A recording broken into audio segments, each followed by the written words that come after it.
the people of India, the young people of India, who are a larger part of the population than in many countries. I just wish to see the day where India really becomes an economic powerhouse driven by the creativity of and the ethical behavior of its young population.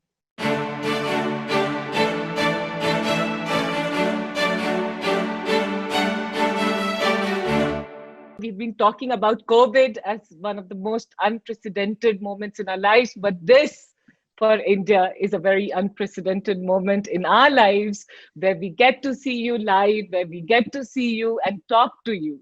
And I just want to tell you before we get started that we have more than 33,000 people who have registered, who are going live right now, and the numbers are just growing, who are eager, excited to talk to you. We love you as a country, and we are very proud to have you as a leader, as an inspiration. You know, you've said that COVID-19 crisis is one of the toughest challenges the human race will ever face. This is a crisis unlike any we all as human race, as all of us have faced ever before. Tell us about your personal learning from this crisis and what should entrepreneurs and young professionals remember as they navigate through this difficult times. Let me maybe give you a longish answer. First of all, COVID is one of the problems we've had. We've had an economic slowdown globally. Yes. We've had, in recent times, conflicts between major countries, the US, China, India, the breakup of the Britain leaving the EU. And on top of all of that, while we've been trying to recover from the economic thing, we get hit with COVID. Now that in itself is an unprecedented series of things that have happened. Before you have the chance of overcoming one, you go into another. But the issue on the virus is there's nowhere to turn. Never before have we had a situation where you cannot escape a situation by living on an island in the Bahamas or going to somewhere in an obscure Asian village till the crisis is over. There's nowhere to go. Yeah. You have to live with the fact that the whole planet is under siege, if you might. Yeah. We don't know what is the level of the virus that is there. We just know that it's hitting everywhere. It does not differentiate between ethnic groups. It does not. It just is hitting your lifestyle, eating out, congregating, very fast. It consumes you. So it's a frightening thing. It's somewhat like the plague, which just devastated humanity, and no one really knew what there was. So, in answer to the first part of your question, we're in an arena that we are not familiar with. Yes. Now, what normally happens when you have an issue like this, the human body starts to react to try to find solutions. And probably some of the most interesting or tremendous solutions have been found at moments of uh, distinct difficulty. In other words, we as human beings start to look for solutions when everything seems gone by the boards. We tend to be more innovative and more creative to find solutions, and it's only a small segment, fortunately, of people who say, to hell with it, I'm going to go to the beach, and I don't believe in social distancing, which are a few of the indications we have of what can protect us. And we throw it away and say, we won't do that. So you have a mix, therefore, of crises and the hope of an abnormally fast development of a vaccine or a solution of some sort, which again has never been done so fast. So out of this adversity will come some very interesting and maybe revolutionary solutions. Yeah, yeah, yeah. So the bottom line of this is that we should not lose hope and be desolate, but understand and cooperate with the forces that are trying to find solutions. And it's not an issue of, do I wear a face mask or do I not wear a face mask, or what do I do? If we can all unite, and we need to unite in order to find solutions and put them to work and put an end to this crisis. So we need to not rebel against whatever is said that's reasonably sensible, maybe unpleasant for the time being, but sensible, and get over this crisis, or we'll have the fear of having a relapse of this virus, duly mutated and more difficult to resolve. Yeah, yeah. That's what I have to say. I don't know what more I can say. I've been, since March, I'm in the high risk age bracket, so I'm categorized as stay at home, don't venture out, don't shake hands, etc. So I've been a little out of touch with the world around us, other than what one sees on TV, and just trying to be as um, effective as I can be from the house.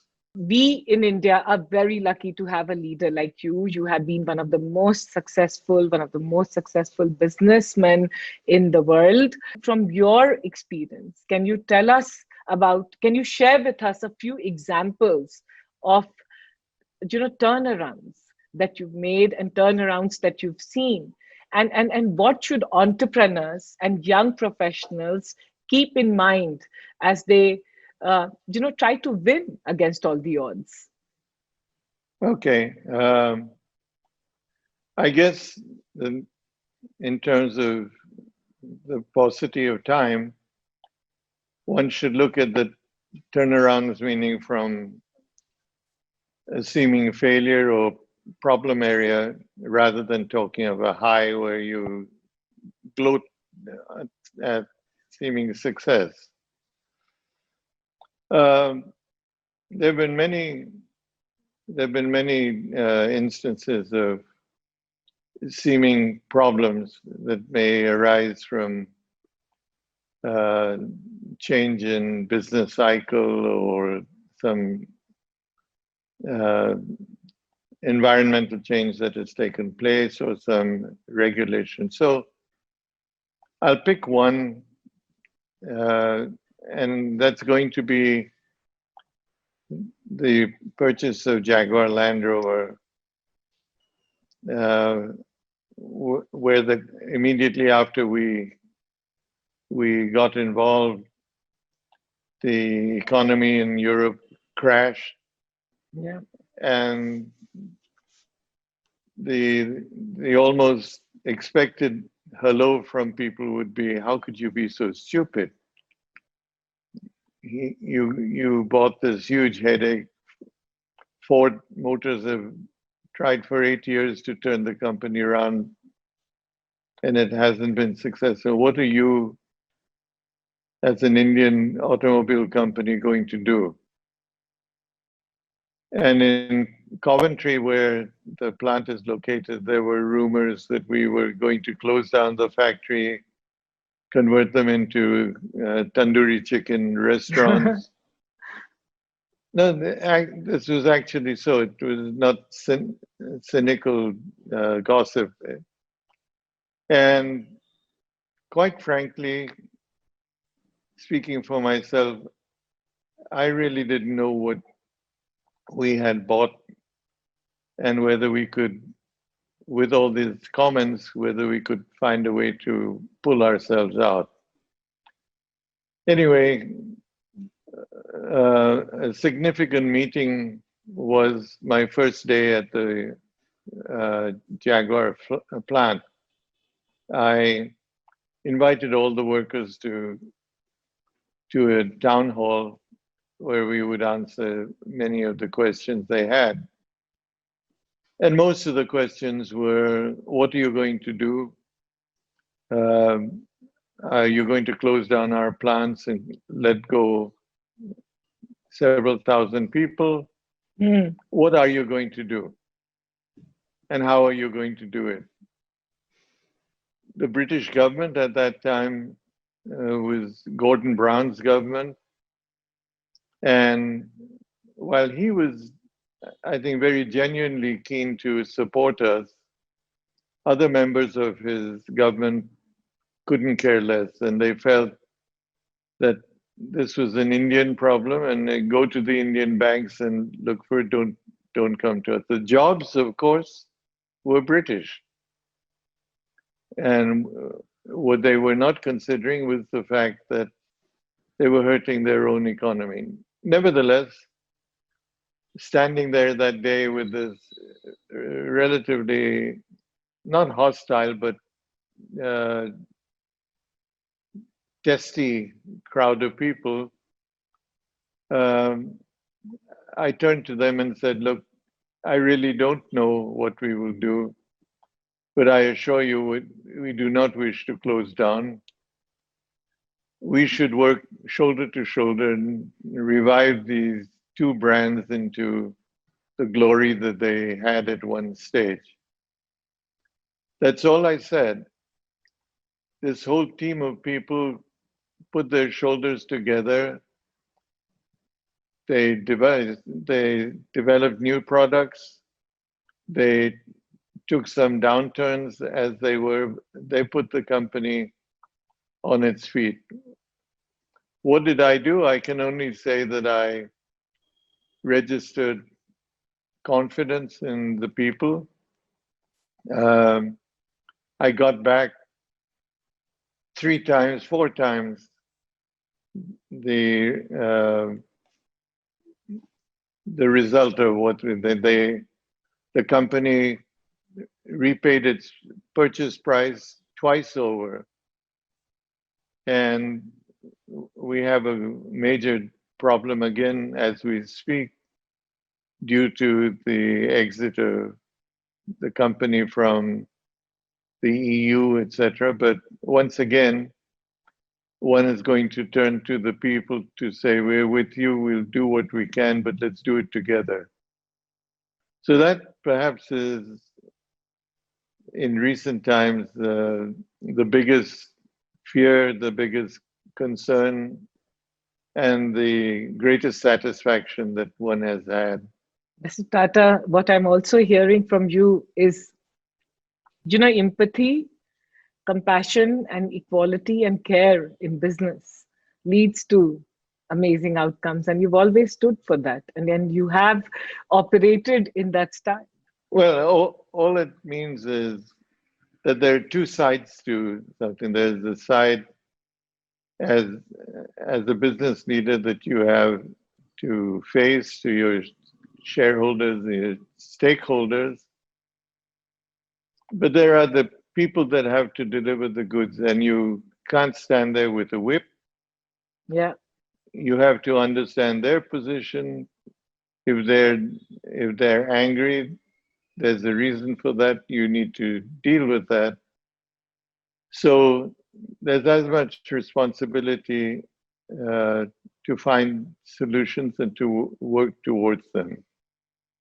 There's just another thought incident that comes to mind, which moved me. Yeah. And that was in India, Tata Motors. Just after I became chairman, we had a major strike in the company, very violent. About 300-400 of our workers were beaten up outside the plant. About 60 officers were stabbed. And it was a bad scene. We stayed with the situation. I spent 3 or 4 days in the plant at that time to say we were together, and we overcame the strike, and we started work again. After that, the first thing was the union's new agreement, and it was the issue of payment of bonus, statutory bonus. And we could have, in fact, the management didn't want to pay that bonus because we had had a strike. And I came forward and said, look, the workers had nothing to do with it. These are the people that stood with us. We should pay the bonus. That one act came back again and again, driven by the workers saying, the management did this for us.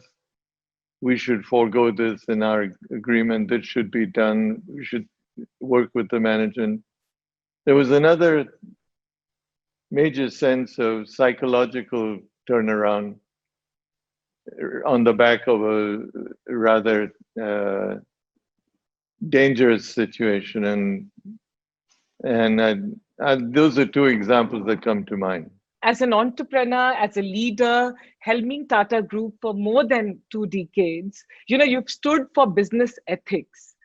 But today, we are seeing businesses and corporates solely, mostly singularly concentrating on profits, on optimizing profitability in our environment, in our economy. We are seeing that, as a leader who's lived for business ethics all his life, how do you imagine and propose the significance and role of business ethics as of today?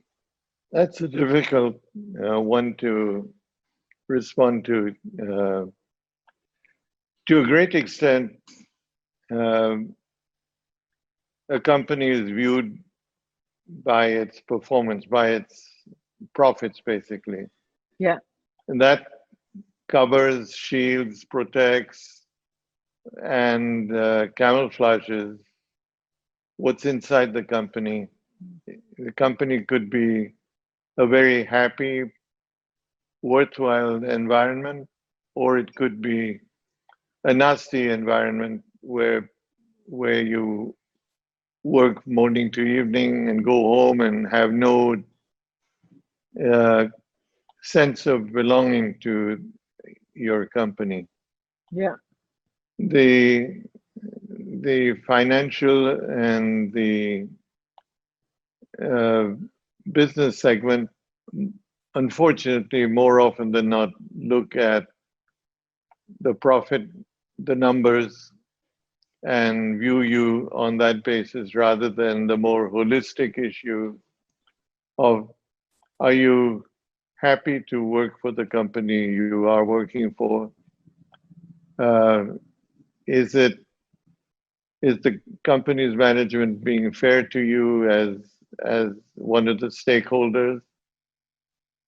As a customer, do you feel the company is being fair to you Yeah. in terms of the quality and the uh, after sales support that you should get?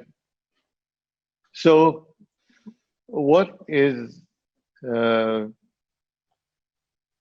the interaction experience you have when interacting with company X? And what stands out at that time is, ethically, are you proud of your company, or do you feel that it's been fair to you, particularly in difficult times? Do you deal with your customers in a fair manner when there's a problem?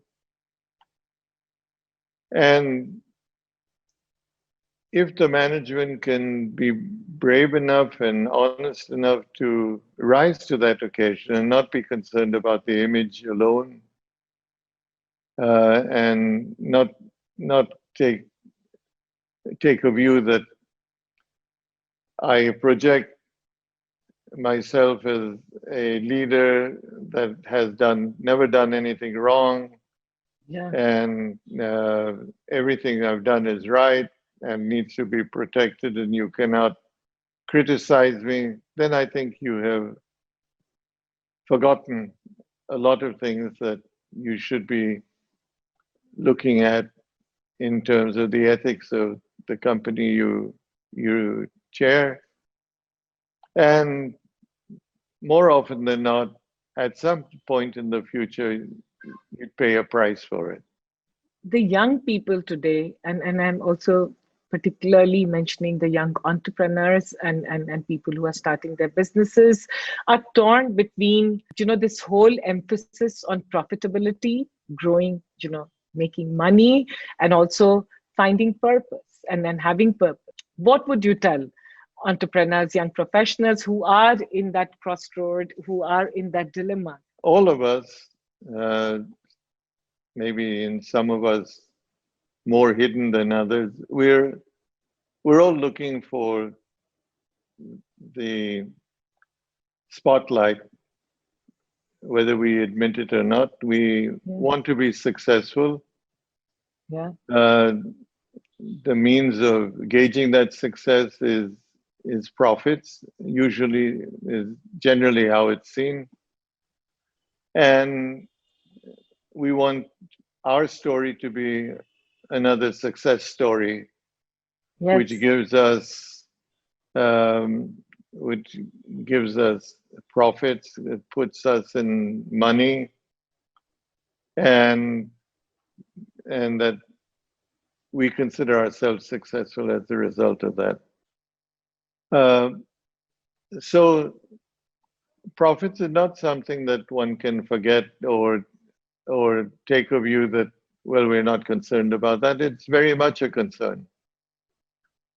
The question is what you do to achieve those profits, and what is the purpose that you're in that business.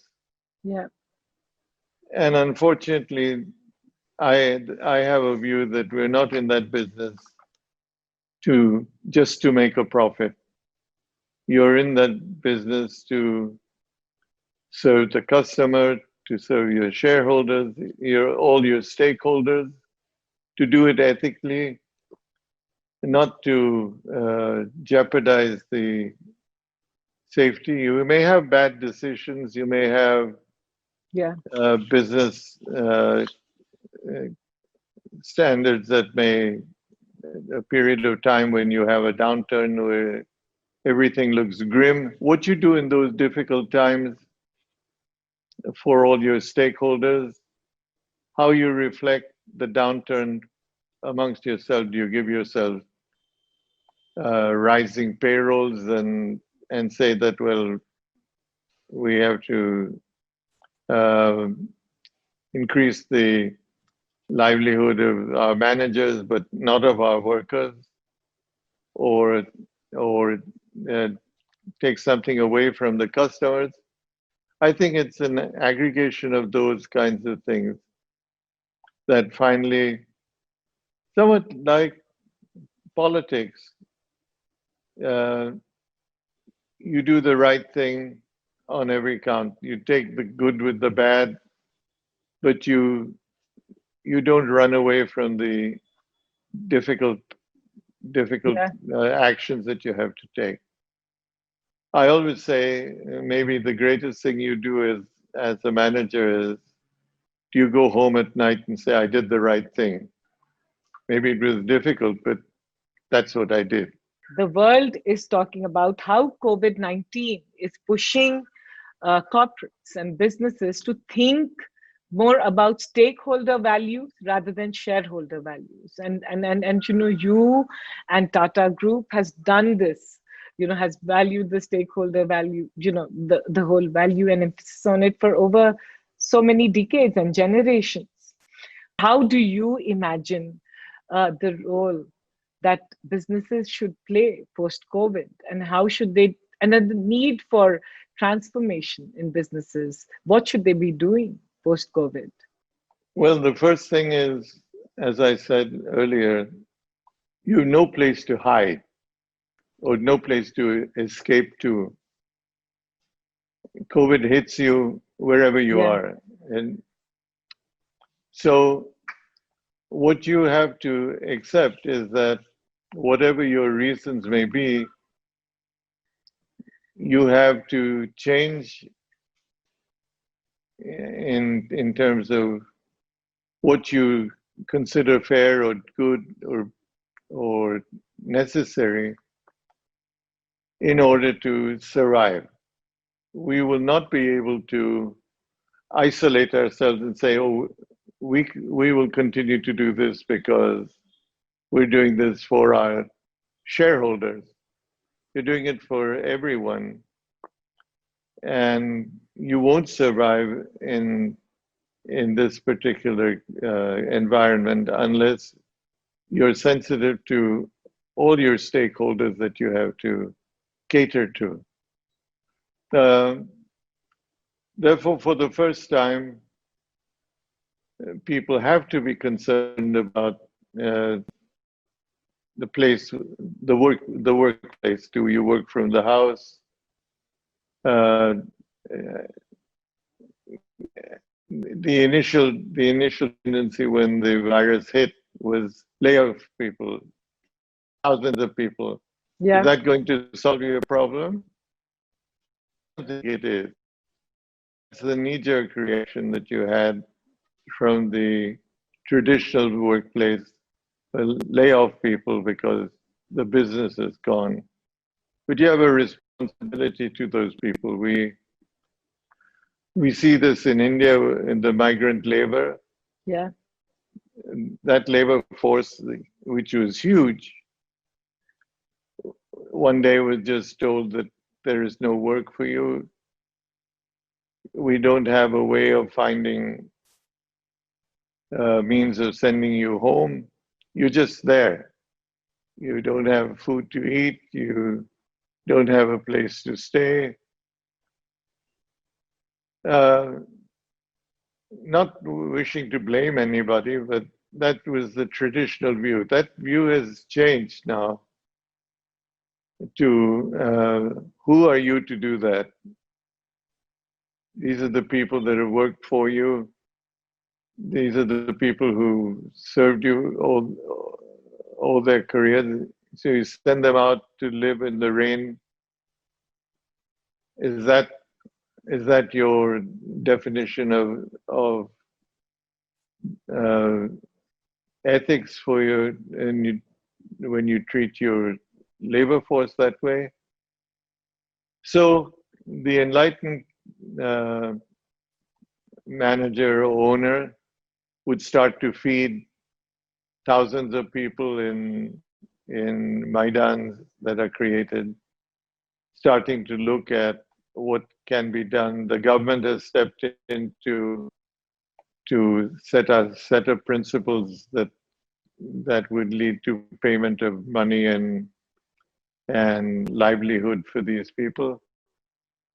I hope we never have another case, but if we did have another case of this type, I think you'd have a much better understanding of what people could do, and companies would be reacting much faster in the right way, Yeah. rather than just letting people go. In all the years that you've been working, and you've been working for so many years, what is that one memorable moment, work moment that stands out? I honestly can't think of a particular instance. There have been many. So, which has been the one that stands out is not very clear to me. Let me duck your question a bit and say that it's a collection of instances that you look back at on the time and say there have been instances that have been learning experiences for you. For example, getting involved with personal investments, as I have tried to do in supporting startups, Yeah. has been a learning experience for me. I, in humility, have to say I haven't brought any great magic with me. I have uh, chosen to support enterprises that seem to uh, attract me from the founder's position, from what the company is trying to do. So I think that's an aggregation of experiences that you look back on your career or your business history and say, that was an interesting time. There's not any one instance that one can pull and say, this was it. What have you missed the most as you've been locked down for the last 4 months? Good question. It's been a strange experience. I have been quite comfortable at home. I have a little garden. My dogs have had a chance to run. They haven't been cooped up. But the touch and feel of being in a situation, even though it's a dangerous situation in that you could catch the virus and fall ill or even die. It's taken a bit of the actual